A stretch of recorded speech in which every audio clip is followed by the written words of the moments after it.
Quando você começa no Linux, o que você mais faz é procurar tutoriais na internet de como fazer as coisas. Para muita coisa, você precisa editar arquivos de texto. Procurando na internet, você encontra diversos artigos, diversos tutoriais falando de um tal de VI, o Vi, seja como for. Esse é um editor de texto muito complicado, muito complexo e que muitas vezes desanima, né? Quem vai utilizar o Linux pela primeira vez. Mas será mesmo que você precisa do VI para usar Linux? É isso que eu vou comentar nesse vídeo. Nessa série de vídeos que nós vamos conversar, nós vamos derrubar alguns mitos do Linux. E o primeiro mito é: você precisa utilizar o VI para começar a aprender Linux. Eu sou Vanderlei Ventura. Esse é o Dropstack, o canal que tenta descomplicar o Linux para você. Vamos para mais um vídeo.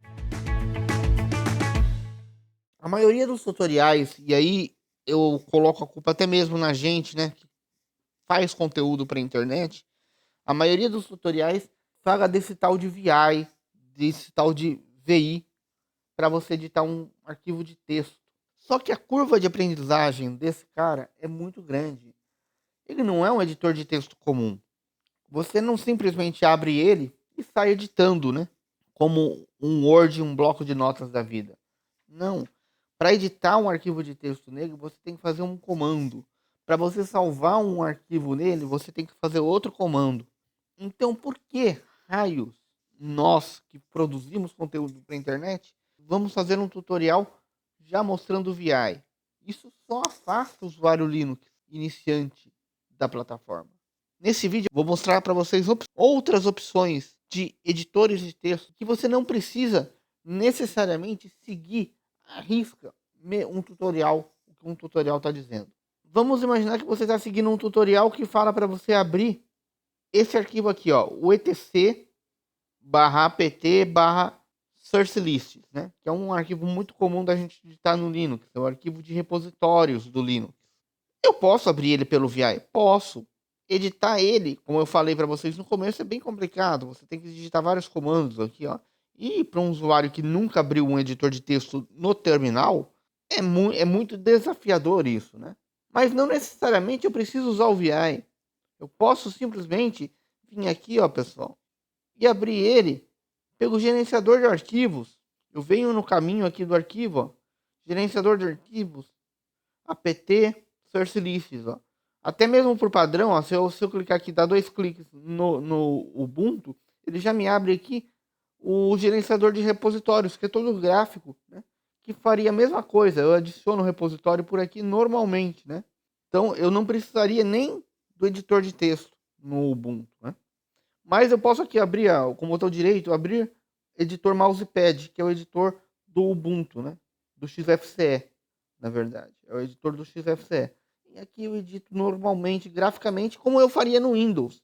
Quando você está mexendo no Linux da primeira vez, o que você precisa é ter uma referência, né? E a sua referência normalmente é o Windows. Então, por que utilizar logo de cara um gerenciador, um editor de texto em modo texto? Por que eu não posso mostrar que pelo mousepad, pelo gedit, né, eu posso abrir o arquivo de texto? É claro que cada distribuição, pelo Linux ter diversas distribuições disponíveis, cada distribuição tem seu editor de texto, né? E eu sei que em um tutorial ficaria muito difícil eu citar, olha, no Ubuntu você vai abrir pelo mousepad, no KDE você vai abrir pelo Kawrite, no Linux Mint você vai abrir pelo gedit, né? Fica muito difícil eu citar isso num tutorial. Então é mais fácil eu citar um editor só, né? Mas mesmo pelo terminal, eu tenho outros editores de texto muito mais simples de se utilizar do que o próprio VI. Vou mostrar um que eu mais gosto de utilizar aqui, que é o Nano. Qualquer distribuição Linux, praticamente, eu acho que eu só vi uma distribuição Linux até hoje, de todas que eu testei, que não tinha o Nano instalado. Mas o restante, todas têm esse cara instalado. Então, para mim editar aquele arquivo lá, ó, é só eu digitar aqui, ó, nano, né? E dar o caminho. Nano barra etc barra apt barra sources.list. Pronto, eu abri o mesmo arquivo, ó. E ele tem suporte a cores, tá vendo? Ó? Então, por exemplo, os comentários aqui são identificados na letra azul, né, na fonte azul, e as linhas que você tem que editar, elas são coloridas, né? Então isso já facilita a visualização do arquivo, né? Num tutorial fica muito mais fácil você visualizar seguindo um tutorial. E eu não preciso ficar digitando comandos, né, para editar o arquivo aqui. Toda a minha navegação pelo Nano se baseia por um conjunto de teclas, ó, que aqui está aqui embaixo, ó. Então, se eu quiser, por exemplo, procurar uma palavra no texto, é só digitar Ctrl W, né? Então, esse acento circunflexo aqui, ó, significa o Ctrl, né? Ctrl W. E eu pesquiso o que eu quero. Vamos pesquisar aqui, por exemplo, a palavra free. Dou um Ctrl W, digito a palavra free e dou um Enter. Olha aí, já localizou a palavra aqui para mim. Vamos procurar aqui a palavra Bionic. Olha aí. Dou um Enter, ele já identificou aonde tem uma palavra Bionic aqui para mim. Então, esse editor é muito simples, né? Para mim salvar o arquivo, é só eu dar um Ctrl O. Ctrl O, eu salvo o arquivo, posso mudar o nome do arquivo, né? Posso criar uma cópia dele. Para eu sair do arquivo, é o Ctrl X. Sair, Ctrl X. Então, eu saio do arquivo. Então, o Nano é muito mais simples, a curva de aprendizado dele é muito menor do que o VI. Pessoal, o objetivo desse vídeo não é desmerecer o VI, tá? Eu sei que o VI é cheio de recursos, o VI para um desenvolvedor é essencial, ele tem funções que nenhum outro editor tem no terminal, é muito importante você aprender o VI. O meu ponto aqui é porque já começar com o VI para um usuário que só quer editar um simples arquivo de texto num tutorial, o que ele está fazendo, descomentar uma linha num tutorial tão simples que ele está fazendo na internet. Tá? Não é necessário você utilizar o VI para fazer coisas tão simples. Você tem outras opções, né? É esse o meu ponto aqui, tá? Eu vou mostrar agora para vocês um outro editor de texto que eu também gosto muito, que eu utilizei muito quando eu comecei a utilizar Linux. Eu utilizei muito um cara chamado MCEdit. Para você instalar esse cara no Ubuntu e no Debian, você vai digitar aqui, ó, apt install mc de Midnight Commander. Obviamente aqui que eu esqueci do sudo, né? Vamos dar um sudo aqui para eu entrar como administrador. Sudo apt install mc. Digito minha senha. Olha aí, vai instalar aqui para mim o MC. O MC, na verdade, ele é muito completo, ele é muito mais que um editor de texto, tá?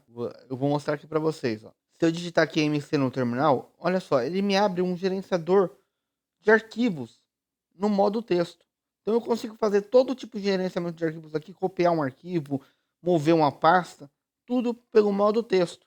Vamos aqui navegar por esse gerenciador até aquele arquivo que a gente precisa, o etc apt source list.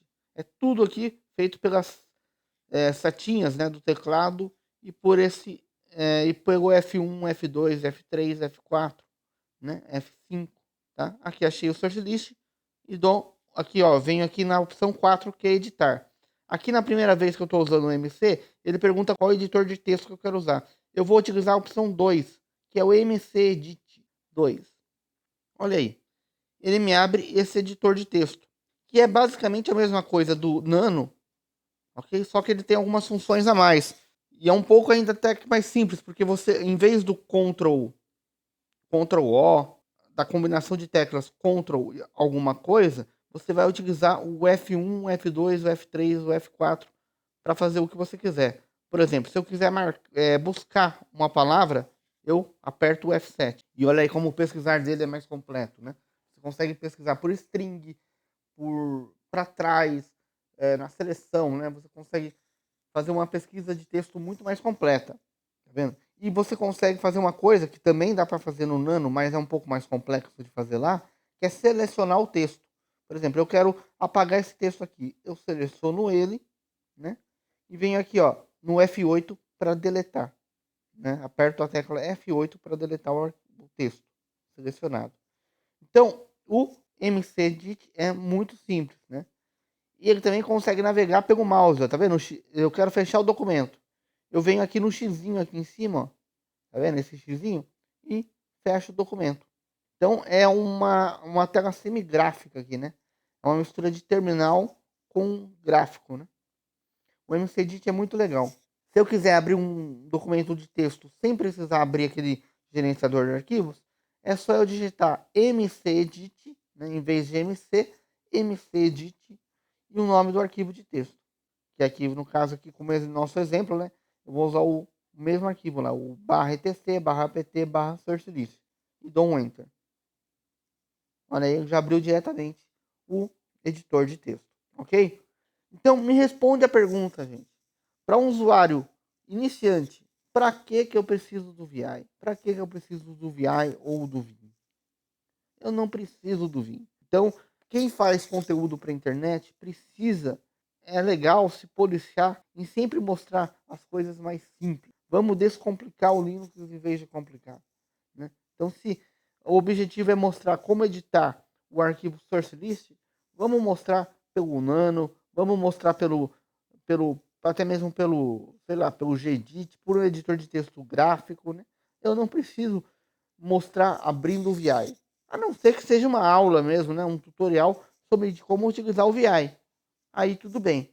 Mas em outros casos eu posso começar por editores mais simples. Eu não preciso do VI para usar Linux. Se você quer começar a usar o Linux, o VI não é essencial, não é fundamental para você. Se inscreve no canal, dá um joinha nesse vídeo para mais gente conhecer esse vídeo, para o YouTube recomendar esse vídeo para mais pessoas saberem que você não precisa utilizar o VI para usar Linux. Você não precisa aprender VI para usar Linux. Se inscreve no canal, que nós estamos chegando a 15 mil inscritos. Ajuda aí o nosso canal a crescer cada vez mais, a nossa comunidade a crescer cada vez mais. Obrigado por assistir esse vídeo e até a próxima!